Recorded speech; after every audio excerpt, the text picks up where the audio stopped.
Соединенные Штаты официально заявили, что им никто не указ, они заботятся только о своем благополучии, а это благополучие они готовы отстаивать любыми способами. Госпереворотами, убийством руководителей тех стран, у которых есть нужные американцам природные ресурсы, или похищениями, как это зло. И Венесуэла, и Иран, они не скрывают уже, наши американские коллеги, что это нефть.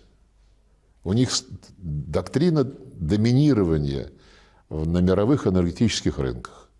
Вот Лукойл, Роснефть под санкции попали. Это уже первые крупные санкции администрации Трампа. Это не байденовское наследие. Европу они обрезали категорически. Видите, северные потоки. Еще давно американцы, когда северные потоки строились, выступали за то, чтобы Европа от них отказалась. Но вот сейчас получилось так, что Европе отказали в северных потоках. И Германия была унижена, как, собственно, все это понимают. Но результат-то какой? Вот сейчас венгры со словаками бьются из последних сил, защищая свои интересы в том, чтобы сохранять дешевые, доступные энергоносители как движитель своей экономики. А им говорят, нет, покупайте в 2 раза дороже, потому что надо наказать Россию. Вот, но это же не подход к международным отношениям. Это попытка вернуть колониальную эпоху, когда Европа, которая вот всем этим сейчас и занимается, заставляя Венгрию и Словакию и любых других диссидентов просто слушаться тех, кто в Брюсселе командует, не будучи ни разу никем никуда избранным, в отличие от национальных правительств.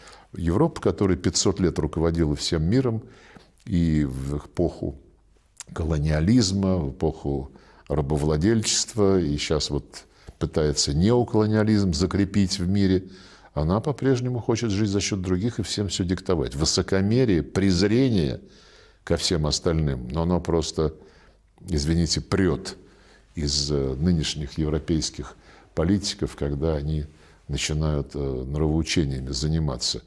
Ну и Соединенные Штаты вот приветствовали и сейчас приветствуют то, что Россию маргинализируют на европейских энергорынках, и в Сербии вытесняют, это уже американцы свой вклад вносят. Байден начал, Трамп заканчивает. И это открытая претензия на доминирование. Цель – энергетическое доминирование во всем мире, во всех регионах. И поэтому, когда нам наши американские коллеги говорят, ну давайте Украину сейчас урегулируем, причем мы-то к этому готовы еще на Аляске, они теперь начинают как-то колебаться, но говорят, вот давайте урегулируем, там еще посмотрите, где можно сделать уступку, и потом у нас с вами такие экономические перспективы открываются огромные. А параллельно-то вот происходит то, что я сейчас вам описал, нас вытесняют со всех энергетических мировых рынков, и потом останется только наша собственная территория, придут американцы к нам, мы за сотрудничество с ними.